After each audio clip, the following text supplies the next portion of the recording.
Hey everyone, Mr. MC here. This is a guide for round 7 of the FIA Manufacturer Series taking place at Nurburgring 24h with the Group 3 cars. Let's get this started.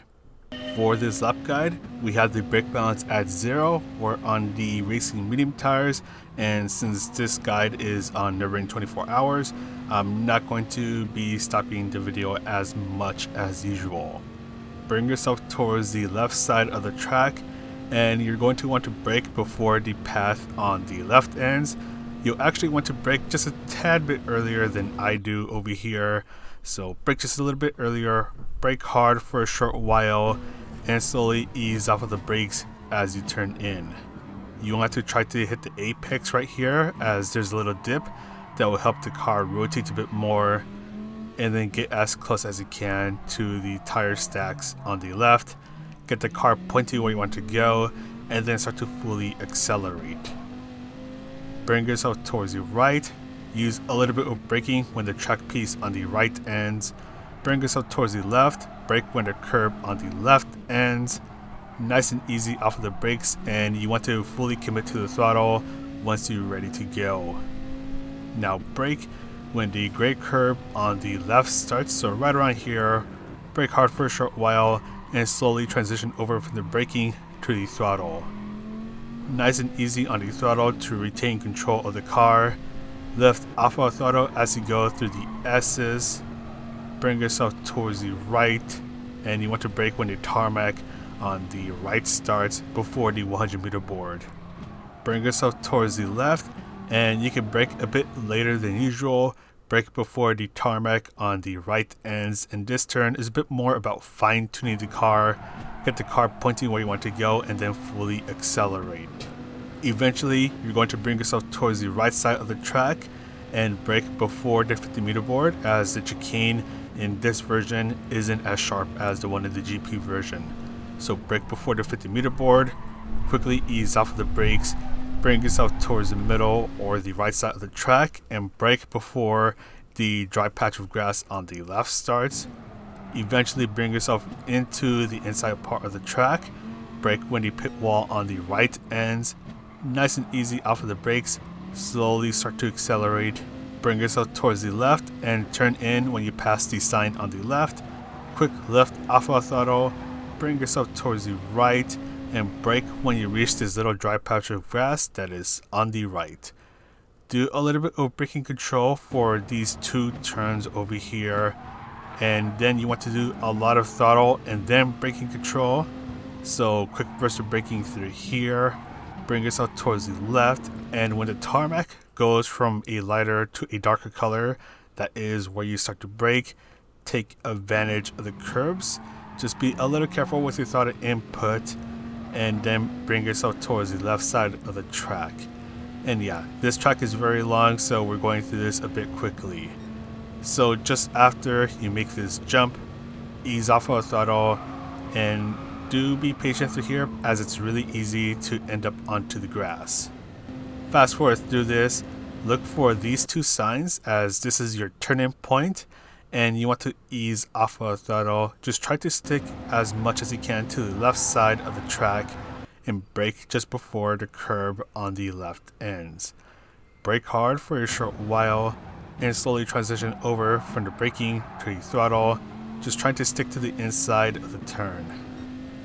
Then this part you can easily take it flat out, but then the next part is going to be a little dangerous, so you do want to be a little careful about how you approach these turns.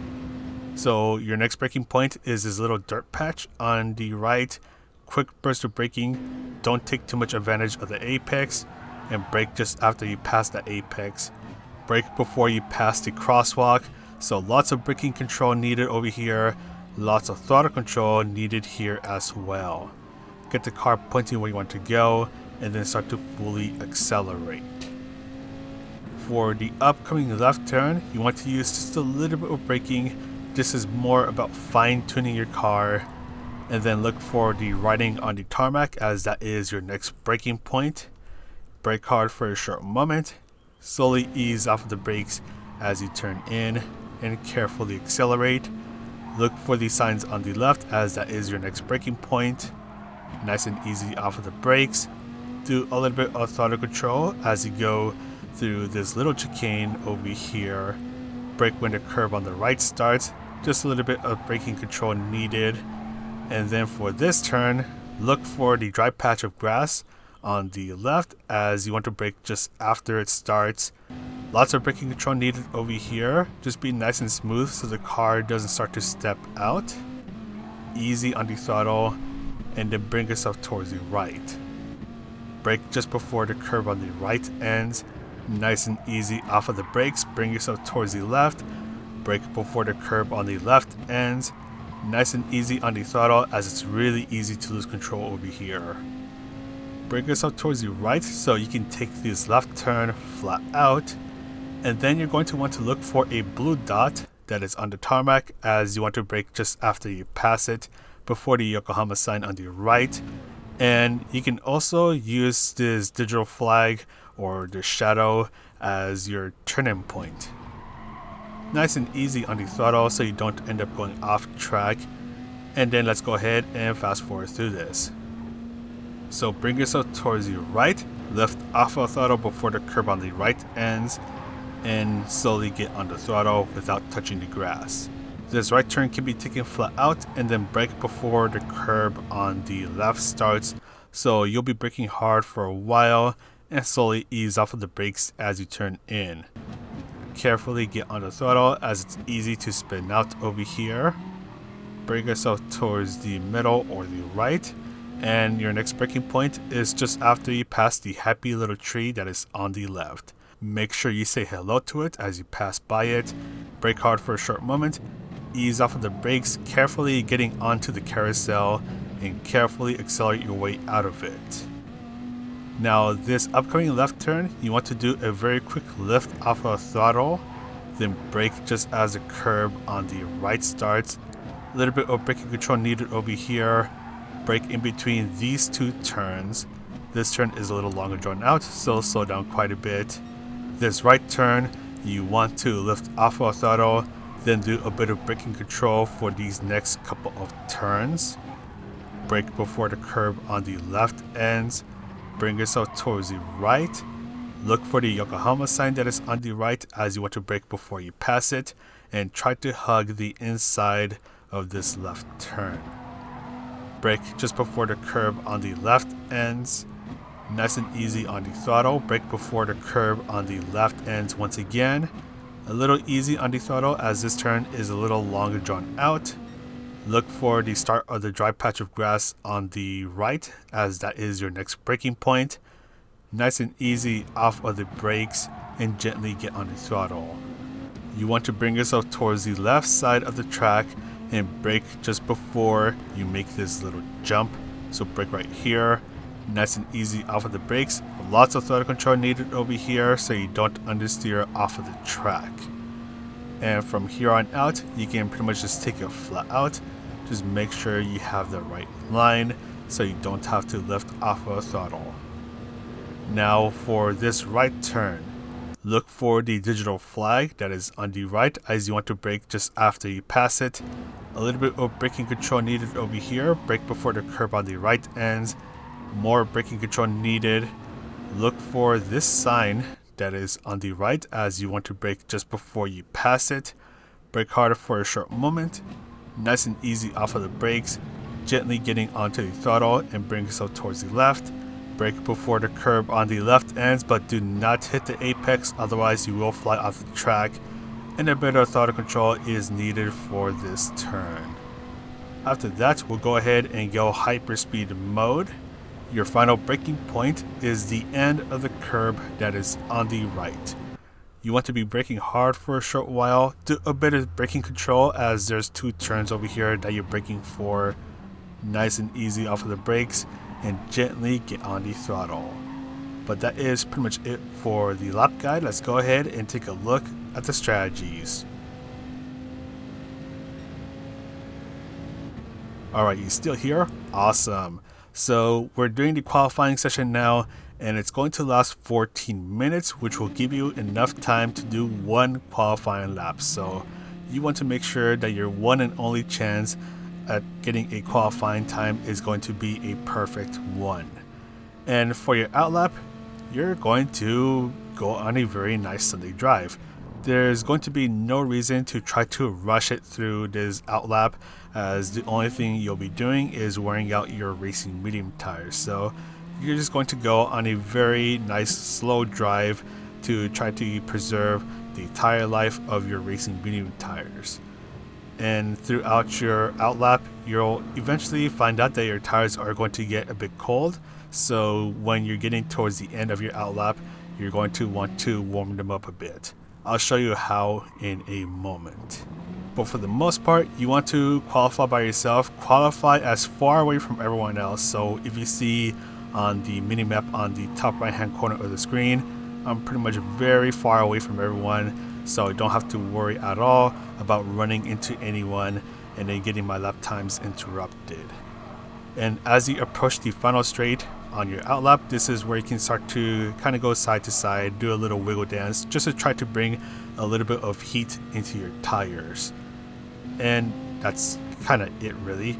Just try to qualify by yourself. Qualify as far away from everyone as you can so you don't get your lap times interrupted, because if you get held up by someone doing your qualifying laps, especially in the Nordschleife section, you're going to be losing a lot of time.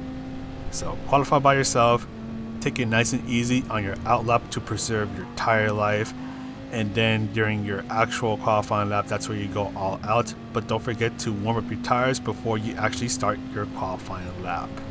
And yeah, this qualifying session is pretty straightforward. So after the qualifying session ends, you're going to want to change your tires. So to do this, go to driving options after the qualifying session ends, change the front tires first, and change them over to the racing hard tires, and then change your rear tires to the racing hard tires. So you see me doing this for the Fuji race, and you can also change your tires through the car settings. Once again, change your front tires first, and then change your rear tires second. And change those tires over to the racing hard tires, because this is going to be a no-stop race on the racing hard tires, which means that you're going to have to do a lot of fuel saving, and yeah, it's basically a bit of a ridiculous race. So we're doing 3 laps at Nurburgring 24 hours with the Group 3 cars. Fuel is a ×4, so fuel is obviously a major issue. And the tower is a ×6, which is not going to be too much of an issue for most cars. If you recall the daily race C guide that I made a couple weeks ago at Nurburgring 24 hour with the Group 4 cars, this race is basically that race, except there's a couple of adjustments made with the Group 3 cars for this race. So you're basically qualifying on the racing medium tires, and then you're doing the race on the racing hard tires. Racing medium and hard tires are available for this race, but only the racing hard tires are required for this race, so you have to do at least 1 lap on the racing hard tires so you don't get a 1-minute penalty after the race ends. So the tower is a ×6, and tower isn't really much of an issue. The tower does become a bit noticeable towards the end of your stint, let it be through the racing medium or hard stint. They'll be a bit noticeable, but they'll still be very manageable. But if you're no stopping on the racing hard tires, the tower isn't going to be too much of an issue. You want to be focusing more on your fuel usage. So for the most part, all you need to do in terms of tire wear is just adjust the brake balance, drive smoothly, and that's pretty much it. So in my case with the Dodge Viper, the rear tires were interestingly the ones that were wearing out a bit faster for me, so I just left the brake balance at 0 and I was pretty much good to go. Now in terms of fuel is the major issue for this race. This is a fuel saving race. So as you see right now, I'm going for the no stop, and I'm doing a lot of short shifting, and I'm doing a lot of fuel mapping.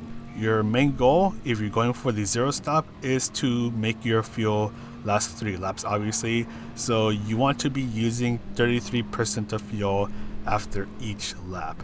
So after lap 1 ends, you should have 66% of fuel left. After lap 2 ends, you should have 33% of fuel left, and then at the very end of the race, you should be at 1 or 0% of fuel left.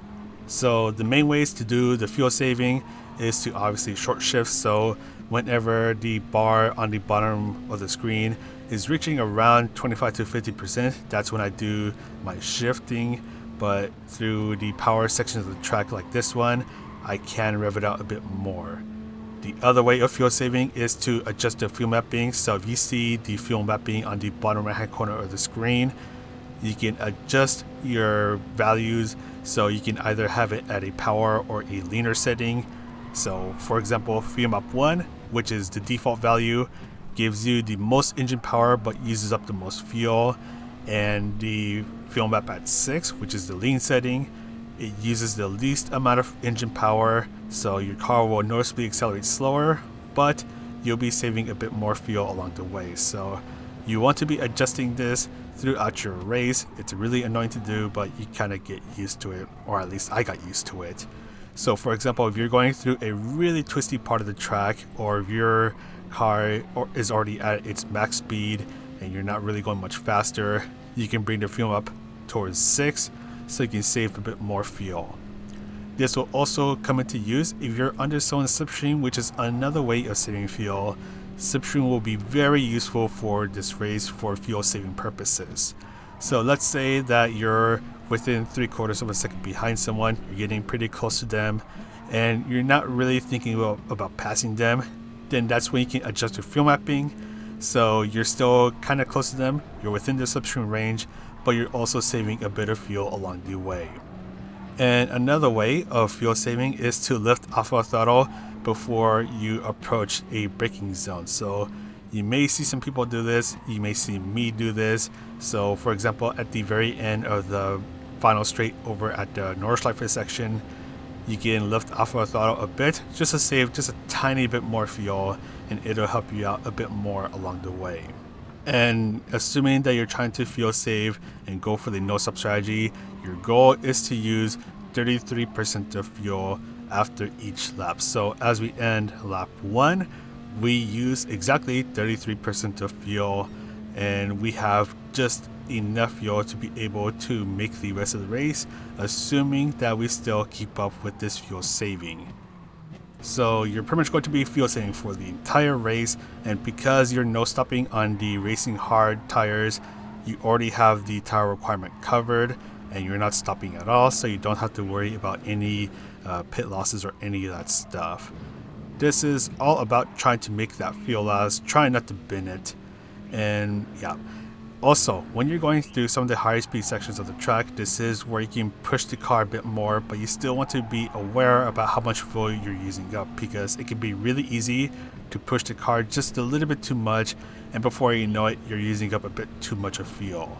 So that is something that you do want to be a little careful about. So we'll skip on over to the end of the race, and we have just enough fuel to be able to make it to the finish line.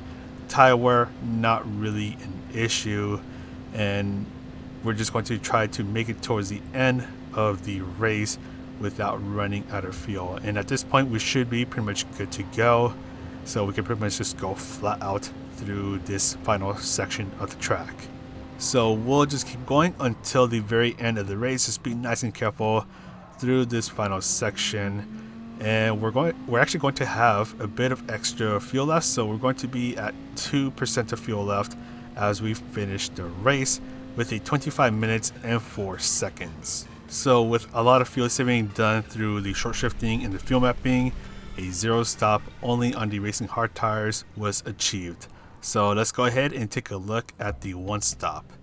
And if you want to see how I approached each turn or section of the track when I was doing the 0 stop, I'll have that footage up on YouTube as well. It'll be an unlisted link, which you can find in the description down below.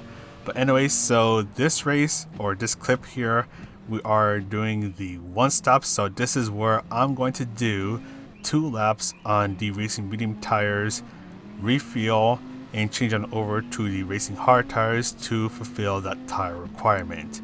And also I qualified 6th place because I accidentally binned it during my qualifying lap, so I ended up qualifying back here. So Here is one problem of doing the one stop. You're going to get held up, and this is on an easier part of the track. So the Nurb GP, this is where it's easier to get the overtakes done, but once you get to the Nordschleife section of the track, it's going to be incredibly difficult to overtake, and you're most likely going to end up getting held up. So this is one of the really bad things about doing the one stop. If there's someone doing a zero stop or if they're noticeably slower than you, you're going to get held up and you're going to lose a lot of time. And you need to try to make the biggest gap possible, because you're going to have a pretty big pit loss. So eventually I'm going to be making my way through onto first place, and you can see on the bottom right hand corner of the screen I've used up quite a bit of fuel. I've already used up 40% of fuel, and we're not even at the end of the first lap, so I'm definitely going to have to refuel and go for tires, especially because I decided to go all out. And I'm just going to try to get as far away from everyone as possible, because once again I have a pretty big pit loss, which I'll mention in a bit. So we'll skip on over towards the end of lap 2. So this is my end lap, and between the time I overtook the last person here and now, I was able to create an 11-second gap, and I'm going to go ahead and pit on over in a moment. So because I'm on the racing medium tires, I need to switch on over to the racing hard tires to fulfill that tire requirement, and I also need to refuel. So if you decide to do the one stop, the pit stop is going to be right over here on the right side of the track, so to the right of the cones. Your pit loss is going to depend on if you have to refuel or not. So if you don't refuel, so if you only go for a tire change, your pit loss is 22 seconds. If you have to refuel, then that pit loss is going to be greater. So for example, in this clip, I have to refuel quite a bit. So here is a 22-second pit loss from the tire change. And then I also need to refuel. So I went from 11% to about 50% of fuel, 51% of fuel. So I refueled about 40%. So it's going to be a little under 6 seconds. So in this clip, my pit loss was around 28 seconds. So the pit loss is pretty long. And the people who I passed earlier in the race, so first, second, third, and fourth place, they are now ahead of me. And I was about 12 seconds ahead of the person who is now in first place when I pitted, and now they are 15 seconds ahead of me. So it's actually 27. Yeah, it's a 27-second pit loss in this race. So it's going to be ultra difficult to try to make up all that progress, because even though I still have to go flat out, which makes me go faster, I'm on the racing hard tires along with everyone else, so my times are not going to be as different from those doing the zero stop. I will still make up some progress, but it's not going to be enough to completely catch up to first place. So we skip on over towards the end of the race, and I'm going to end up finishing 7 seconds behind first place, who was on the zero stop. So the one stop is not looking to be that viable, and I did want to test this with another friend, so I decided to call a friend over to help me out with this. So here we are. This is a replay because I was talking with Jara. So he is in the Aston Martin, which is a very thirsty car, so he's going to go for the one stop. You can actually see he's on the racing medium tires, so he's going to do 2 laps on the racing medium tires and 1 lap on the racing hard tires.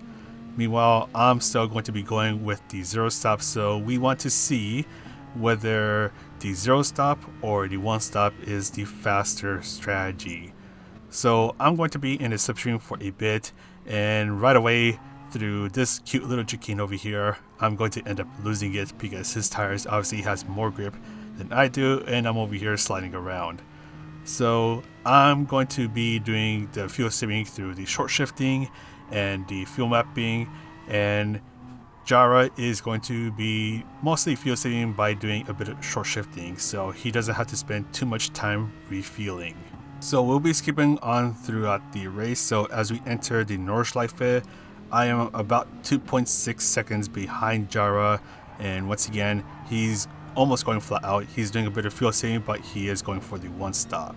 Meanwhile, I'm going for the 0 stop, and as we approach the end of lap 1, I am now 8.5 seconds behind Jara. At the end of lap 2, still on the final straight at the Nordschleife, he is now 15.8 seconds ahead of me, and he's going to have to refuel and change tires. Meanwhile, I'm still doing alright over here on the racing hard tires and still fuel saving. So now let's go ahead and see how it ends up going once he pits. So he's already entered the pit stop, and he's going to wait about a million years before his car actually enters the pit box and changes tires and refuels. So in a moment, I'll actually be overtaking him. So there you go. I just passed him. I am pretty much crossing the start finish line at this point, and we're going to see how far behind Jara is now. So when he pitted, he was around 16 seconds ahead of me, but now with the tire change and the refueling, he ended up being about 10 seconds or 10 and a half seconds behind me. So he lost 22 seconds from the tire change, and he had to refuel for about 4.5 seconds. So his pit loss was around 26.5 seconds. And of course, because he is going at a much faster pace than I am, not doing as much fuel saving, he will be catching up to me, but it's not going to be enough. So when he came out of the pit stops, he was about 10.5 seconds behind me, but now at the very end of the race, Jara was about 5.6 seconds behind me. So even though there was no traffic between him and I, it still wasn't enough for him to catch up to me. So in that race, I was able to finish with a 24 minutes and 59 seconds on the 0 stop with all that fuel saving, whereas with Jara, he did a 25 minutes and 4 seconds on the 1 stop. But anyways, let's go ahead and check out places to overtake and the penalty steering zone.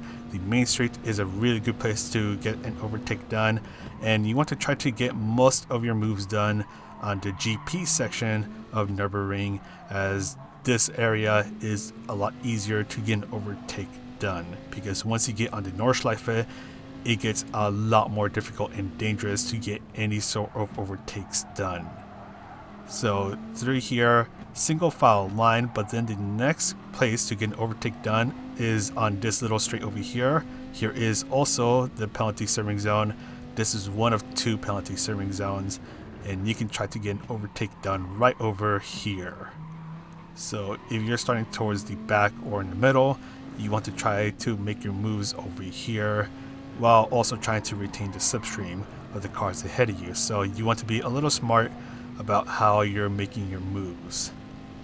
This part, it is possible to get an overtake done. It's going to be a bit more situational, but then after that, it'll be single file line for a short amount of time.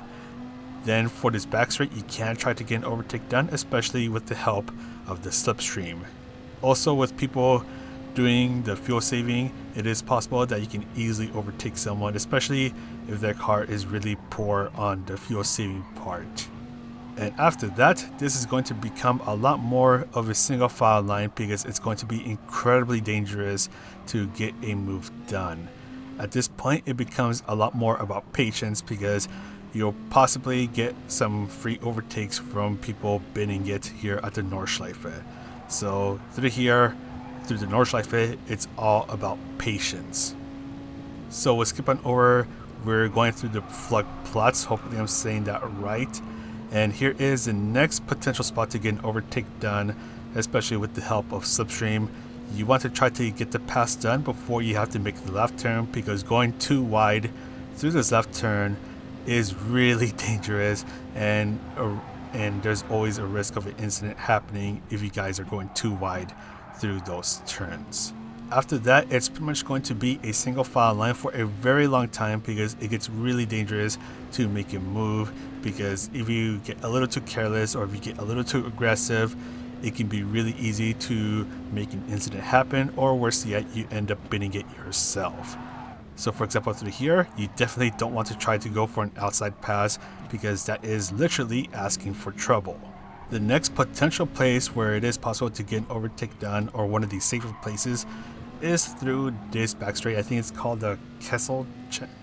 I'm just not going to pronounce these names because I know I'm going to butcher it. But anyways, this back straight, it is possible to get an overtake done, especially with the use of slipstream. And yeah, you just want to try to be a little careful about how you're navigating around other cars, because once again, this track is pretty narrow, so it is possible to accidentally touch the grass, and then before you know it, you're losing control of your car.